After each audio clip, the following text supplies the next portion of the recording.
I have a confession. I'm absolutely terrible at driving. Like, since I remember, I wanted to be a race car driver, but I don't even own a car. But this changes today. I will be attempting to become a professional race car driver by making a full racing game from scratch. Said game will have to include suspension, tires, engine, gears, braking, aerodynamics, and much more. However, making all of this will require me to get a bachelor's in mechanical physics and hours of me just staring at my computer. And by the end, I will have an actual sim racer with times on my game, so I could beat him. I mean, what could go wrong?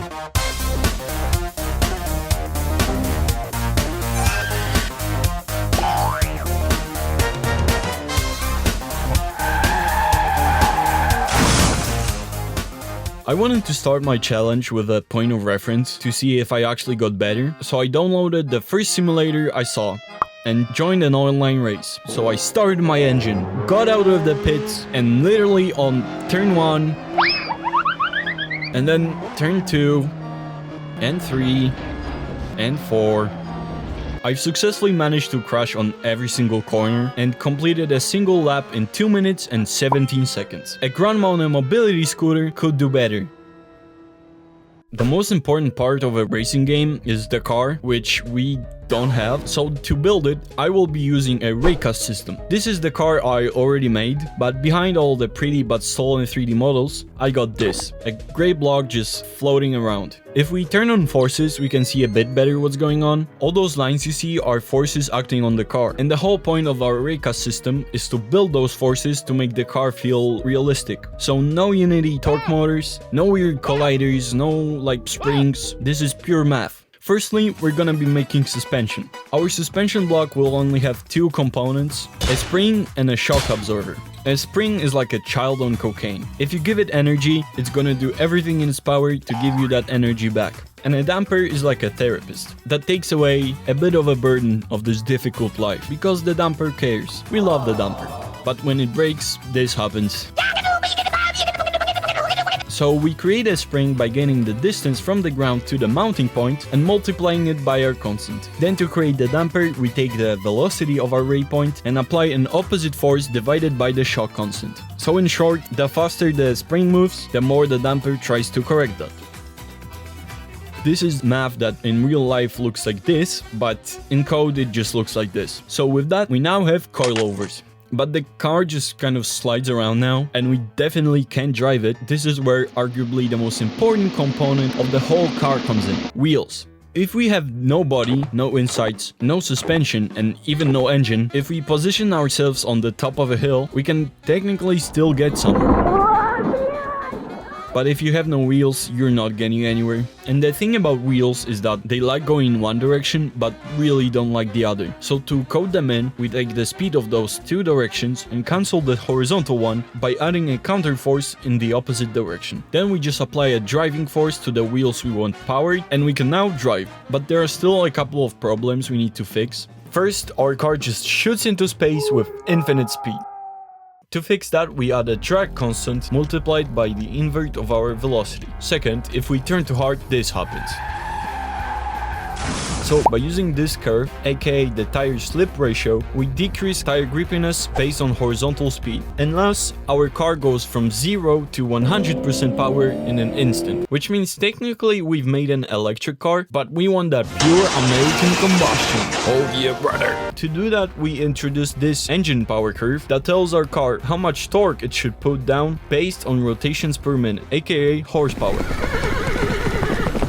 And that is literally it. We have now made a car that in 99% of use cases would be more than acceptable to put in your game. But if I want to actually get good at driving, I'm gonna need to have something a bit more realistic. So I added brake thermals, tire thermals, downforce, better aerodynamics, gears, reverse gears, toilet in the back, just in case, an advanced slip ratio that reacts to lateral acceleration, explosion.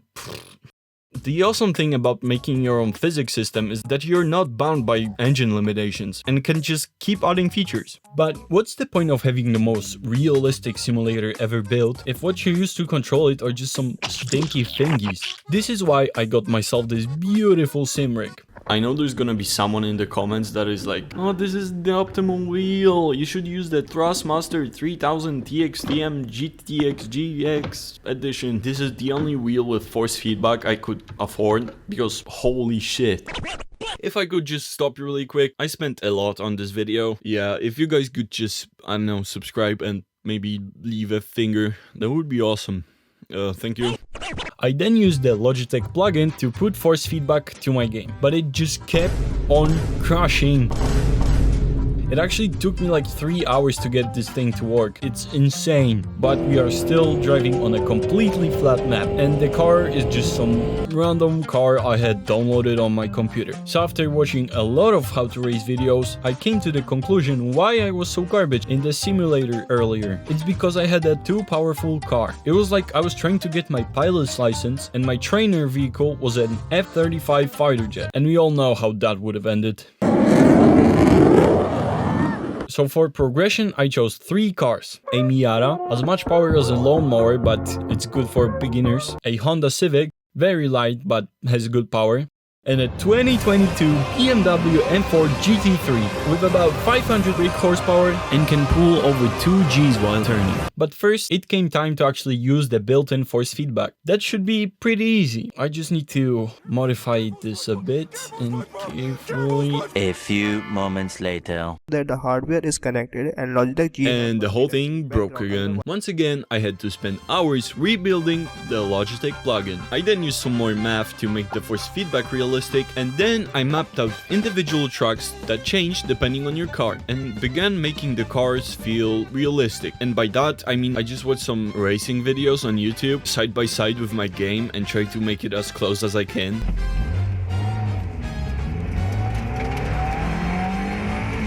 I don't know if that's how they do it, but it worked for me. And there was a lot of testing, like making sure everything works probably took me the longest out of everything, but gradually my driving got better and better and better. I also added a ghost so you can see how you're doing compared to your best run, and as everything in this f***ass game, it worked perfectly the first time.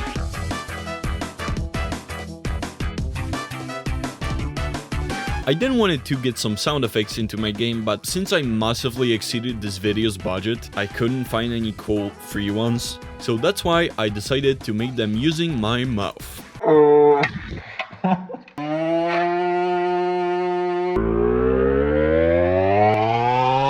I then added some UI like this timer, track selector buttons, and an input visualizer, and the game is basically ready now. So I got in touch with Skirt, an actual sim racer. And I don't know why, but my games just do not work on other people's computers. And this time for some reason his pedals were all like jumbled up. Why is the clutch move the gas pedal? Which did weird things to his brains. It was like flipping the directions in his head. Is that a Miata? Oh, what the fuck? Oh shit! Oh no! There's reverse. Yeah. Why there's so many reverse gears? I might have cut the track there, but it's fine. We got it. Ah! No! This bitch is possessed! What is going on? What? To what? Yeah. Okay, let's go. Oh! Into the pit lane!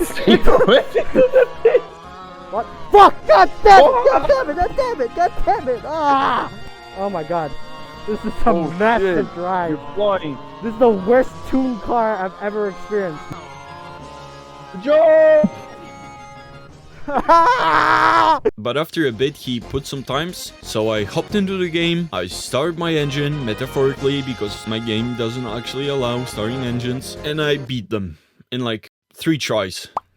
And that made me realize, you know what's the difference between me and Skirt? I spent hundreds of hours polishing the game, testing, making sure everything works. This made me know the map like the back of my hand. Literally. So in the beginning, when I started racing, I didn't know anything about the map, I was not familiar with the car, I knew basically nothing. So for the last time, I opened Assetto Corsa, and in offline mode, I started studying everything about the map and the car. And a while later, I joined an online race, once more. And this is how it went.